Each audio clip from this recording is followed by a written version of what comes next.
Welcome to this spooky special of Noot News. I'm Seth, this is Brody, and tonight we have a haunting from a dog, some convicts escaping. What else do we have, Brody? You've taken my line, Seth. We have some creepy convicts about on the town going for a bit of a party. We also, of course, will be hearing from Alan. Anything else you can think of tonight? I also think we had a little something from a creature attack. I think we do. Yeah. You better stay tuned and find out. After a mass breakout at the Kinsman prison, around 6 to 7 prisoners are left running and roaming around on our streets this Halloween. It has been said that they are using Halloween parties as their disguise to hide in plain sight. As the convict is a very popular Halloween costume this year, they are just blending right into these Halloween parties, and people are talking to them like they're some ordinary folk. Now, of course, if you see a convict that looks a little too rough this year, maybe just call the SRPD. Dicko, thoughts? Well, yeah. Obviously, it wasn't the best what happened. I'd recommend maybe really checking who you're partying with on Halloween nights, because you wouldn't want to be, dancing up on those freaks, that's for sure. You can't trust them. They might put a razor in your candy. Yeah, well, obviously you don't know who's who, and obviously there's a fine line between costume and convict. Definitely is. So, now, before we get to the main meat and potatoes of today's episode, we do have to say that Cookies and Milk has a bit of a special on this Halloween, don't they? yeah, what was it, 10% off when you come in Halloween day.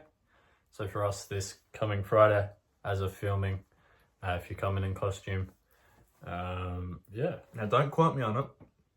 Quote. It's just a rumor I've heard. Yeah. But if you go into Cookies and Milk in costume, you actually get a free cookie. Right? Sort of like a trick or treat thing. Now, obviously, don't quote me on it. Quoting. But that's what I've heard. Costume, cookie. Do you think this costume, if Brad and Brad walked in, do you think they'd think, oh, these guys are in costume, and give them a cookie? But they'd get a free cookie for their street cred, Brad and Brad. Yeah, I guess they are sort of partners with the company, so I think they should know who Brad and Brad are by now. If you came in with the costume of myself as you and you as myself, that would warrant a cookie. If you came in dressed as, say, Ghostface and went, "Wazza!" you get a free cookie. Well, I'm definitely going to quote you on that now. Now, we're going into something quite interesting, yeah? It definitely was. Yeah, so we talked with Ziggy. We love Ziggy. We do. We saw him for the aliens.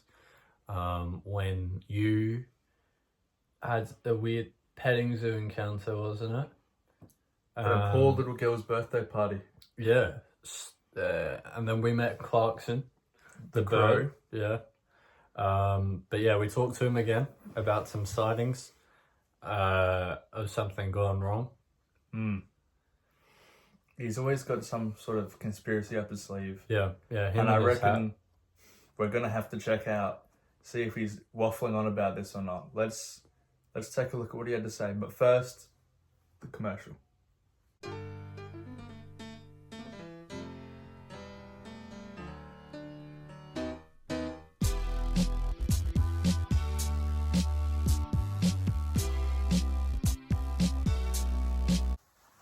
Now, Ziggy, of course, is our source for all things weird, supernatural, and the bizarre. And we, of course, had to contact with him this Halloween because we had been given reports of a bog monster. Yeah, sightings near local bogs. Nearest to us was the Quigley Bog. Sightings of a creature. From the Quigley Bog. Of the Quigley Bog, yeah. So we asked our expert in all things weird and wacky, spooky and spectacular. And creepy and crawly. Yeah. So Ziggy, the man, the myth, the legend, our favorite, Ziggy Zalowski. Our old reliable. He's got some things to say and inform us on. So let's see what he's been up to.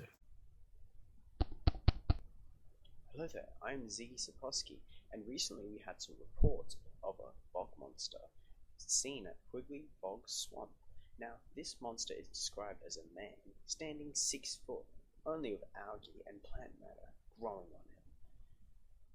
There have been reports of missing people and pets at the town of Quigley Bog. No one knows where they have gone. There have also been sounds and sights of this creature at Quigley Bog. Unfortunately, the people that have seen the creature or have heard the creature have ingested quiggly fungi, which is some sort of psychedelic, and most people who have ingested it have died, but some are still here to say the story. Now, this could be a story that some fungi eaters have just imagined, but in 1855, in the exact same location, this creature called a bunyip had a bit of an incident with people. Now, what happened was there was a bunch of Aboriginals which went hunting, as they do, to bring back food for their villages, and what happened was one of the men got attacked by the bunyip.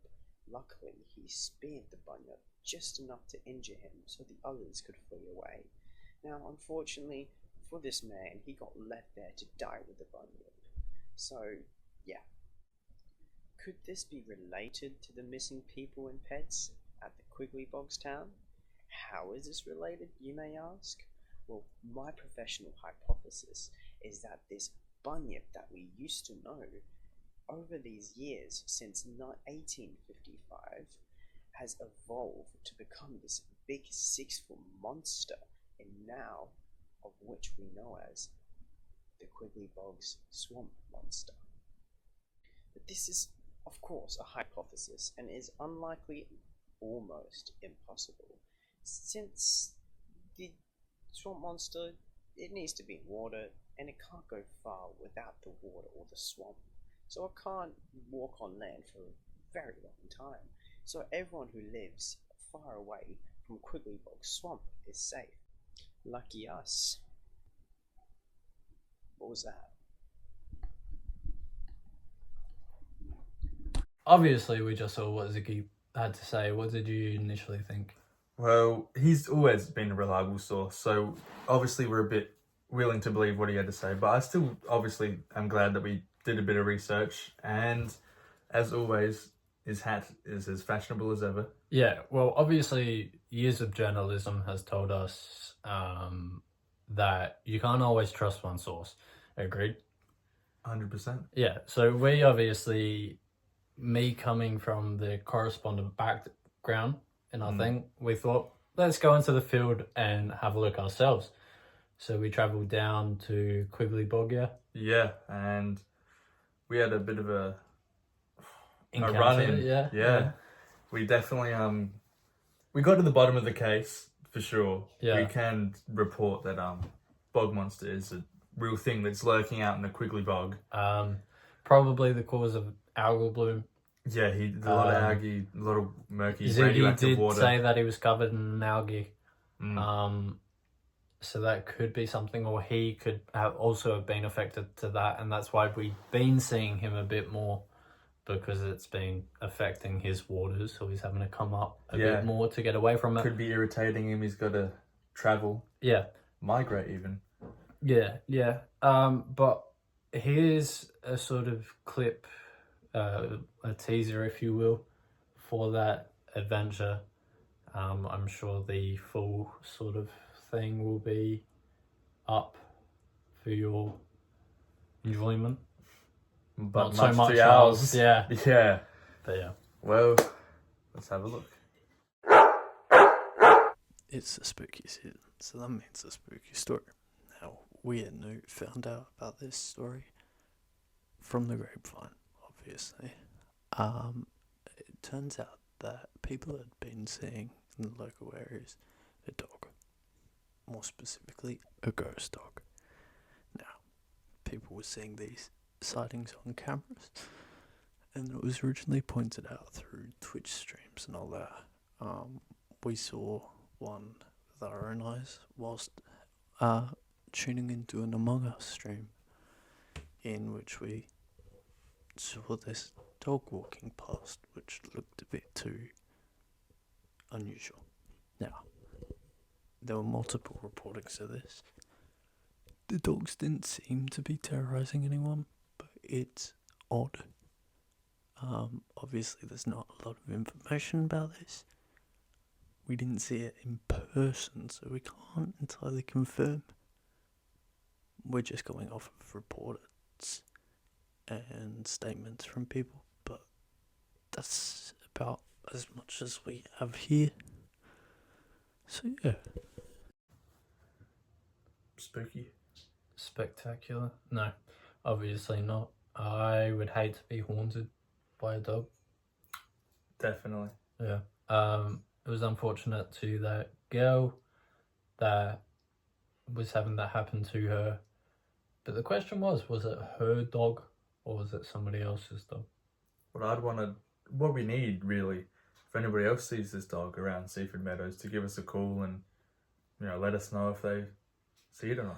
Yeah, and the question is it because of the spooky season that they're becoming a bit more bold to be seen, or is it that it's going to become a more regular thing in the future? I hope that we do not see any more ghosts around. No, we haven't personally, and I'm hoping that we don't, because I think I would definitely be quite spooked by that. I would be a bit of a gay Peter if I saw a ghost dog. Now, Alan. The penguin. He had a bit to talk on, yeah? Of course. Well, Mud Jump's wrapping up, so he's got to let us know, obviously, sort of a summary of how that has been. Yeah. The ground's been a bit soft, but it's also been quite dry. It is drying up. So it's kind of hard. It's not the good sort of properties for jumping. But yeah, so he spoke about that for a bit, yeah? Yeah, and also, it is getting closer to golf season, so we should start practicing our swing over the holidays. I can't. I've hurt my shoulder for a bit, so I might be watching you throw a couple of swings, or maybe this old fella, but other than that, he's looking a bit under the weather. But he looks like a bit of a bonehead.